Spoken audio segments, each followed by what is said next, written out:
Reasonable adjustments. Under the Equality Act 2010, places of learning are required to make reasonable adjustments for children and young people that have disabilities. If a child or young person has an EHCP, some reasonable adjustments might be written into their plan, but even if they aren't, the place of learning still has a duty to make them.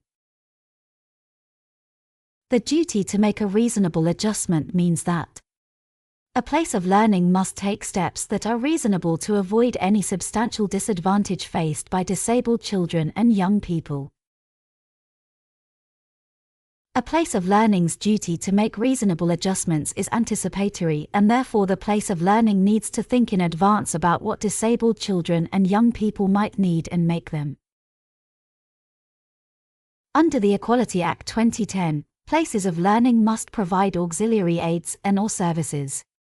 Some examples of this might be producing documents in Braille, providing colored overlays, adapting PE equipment, providing a child or young person with medication related to their disability such as insulin, or adapting ICT equipment. Reasonable adjustments also relate to practices and policies within the place of learning. For example, a pupil that has sensory needs can have adjustments made to their uniform that may not fall under the uniform policy.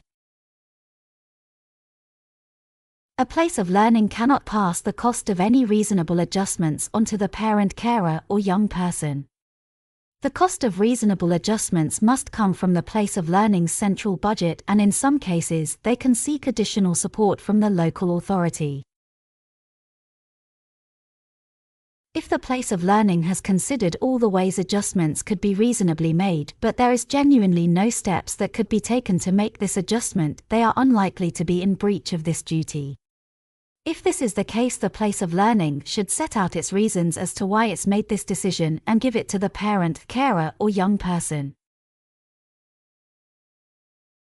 If a parent, carer, or young person is unhappy with the place of learning for not making a reasonable adjustment, they have the right to make a complaint to the place of learning, and if they choose to, they can lodge a disability discrimination claim through the first-tier tribunal. Please see our website for further information on making a complaint and lodging a disability discrimination claim.